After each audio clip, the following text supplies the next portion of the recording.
Man, woman, know thyself. An unexamined life is not worth living.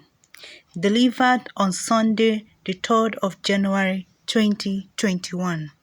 Welcome to tonight's event. My name is Gertrude Uzo, aka Adabugo, Uche Love. As you all know, I work with a bank. I live in Abuja. I blog, I vlog, I sing, I write, I do anything creative my hands can lay on. I'm also a public speaker. I'm a lifestyle coach. I like speaking on topics as what we're about to have here today because knowingly or unknowingly, I am a self-acclaimed advocate. I call myself self-acclaimed because I didn't study it in school. The other day I call myself a professor without a PhD. Because these are some of the things you find yourself gifted for. You grow up with it, you just end up doing it. Some people call it calling, some people call it vocation, some people call it their ministry. But I choose to reserve what I call it myself. But I honestly promise you that I find a lot of joy doing it. I find a lot of joy encouraging myself every day, growing every day, learning every day, depending on God every day. And it gives me a lot of joy, fulfillment, and happiness when I do same around me. If I find one or two persons that my words can impact their lives, I do not hesitate to use that as an opportunity. Thank you. All right, so please, the first thing on our item is meet these 4 people and you will know why you act the way you do. When I was an undergraduate, I came across the book titled Why You Act the Way You Do for the first time, written by Tim LaHaye. Later on, I came across the one that was purely channeled towards Christianity, belief, faith in Christ, and it's titled The Spirit Controlled Temperament.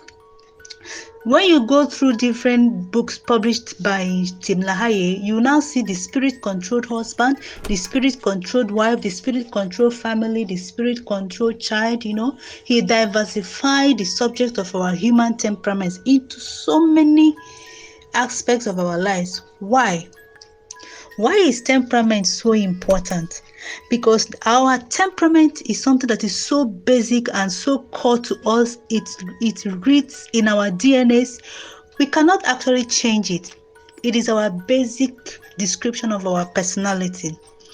You cannot change your temperament, but you can work on it, you can enhance it, you can improve it, you can work on it based on the areas of your temperament strengths and try to pipe low the temperament weaknesses, because all the temperaments have their strengths and their peculiar weaknesses.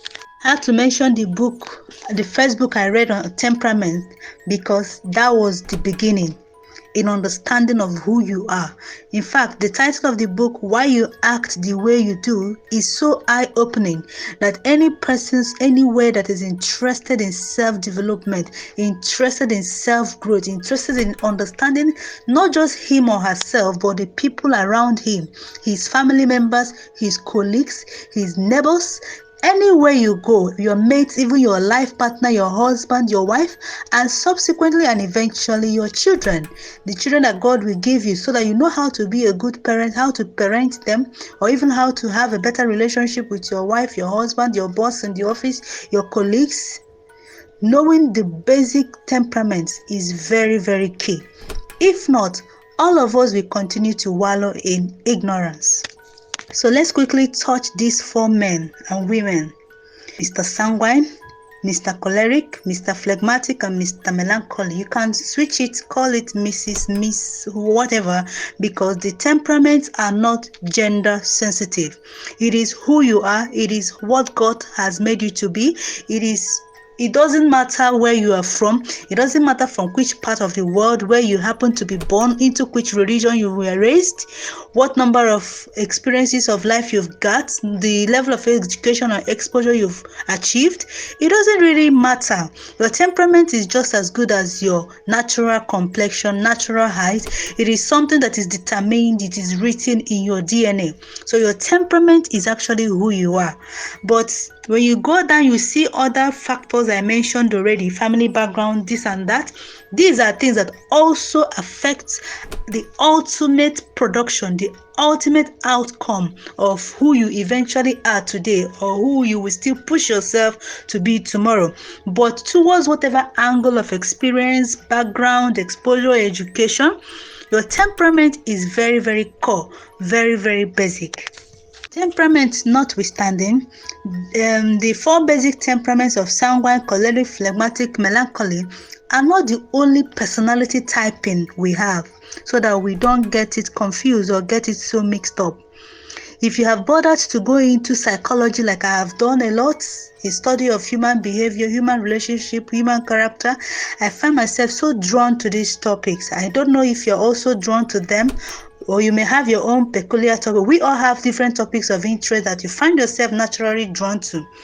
But in my course of studying these topics, things about human psychology, understanding behavior, this and that, I also came across so many other personality typings. You have the Enneagram, you have that's the 9 diagrams. If you have come across the Enneagram, there are typings that even use color notations to detect who you are. There are some psychological typings. If you want to go outside Christianity a bit, you go to astrology, you talk about the 12 stars, maybe the zodiac signs. All these things are different personality typings. Why I'm mentioning it is because the subject of human behavior, human experience, understanding yourself and people around you is so important, is so interesting, that so many schools of thought have actually arisen to come up with whatever form of approach they think they have, just to demystify this, who we are as humans. We are complex. We are not just like ordinary animals, the lower animals God has created. Actually, when you study more or go into, people that have really, really gone deep into understanding of who we are, you realize that we are not just bodies, these physical bodies we have, and we're not just like other animals because we have souls, and we are spirit beings because we believe, or we are sensitive to the supernatural, or we even try to attach ourselves in faith and beliefs to different levels of supernatural experiences. That is why somebody, after looking at us, they concluded that human beings are spirit beings that have souls which live in a body. That is something you need to go and think about. Your name is not Chidimma Bele. I am not just Gertrude Uzo. You are not just Jude Wawabos or Austin or Ozioma or Lizzie or Chinwendu. And of course, Chinwendu's wife, who is also in our midst. You are not just Fragile. That is our Igwe Francis. No, that is not who you are. That name is just like an physical identity, because we live in an organized world. Yes, human society is so organized that everything has a name. Yes, it helps us with identity, self-identification, but that is not who you are. I'll just tell you once again, think about it. When you go home, think deeply about it. I am a spirit being that has a soul occupying a body. Now, the sanguine temperaments, these four temperaments of sanguine, choleric, phlegmatic, and melancholy are first of all divided into two. The first two are extroverts. These last two are introverts. You must have heard about extroverts and introverts. Sanguine temperament is an extrovert temperament. Choleric is an extrovert temperament. Phlegmatic and melancholic both are introvert temperaments. Okay? Now, when you say that you are particularly a sanguine, choleric, phlegmatic, melancholic temperament, it doesn't mean that the qualities I'm going to list very soon as characteristics of a sanguine, choleric, phlegmatic, melancholic are just entirely who you are. No, there is actually nobody that is like 100% sanguine, 100% choleric, melancholy, or phlegmatic. We tend to blend. You can have a sanguine temperament and a mix of a melancholy. You can have a mix of phlegmatic with choleric. Maybe you become a sanguine melancholy, or you become a melancholic choleric, depending on the percentages that is traceable in your exhibited character. Who are extroverts? Who are introverts? Extroverts are more visibly seen, immediately action oriented.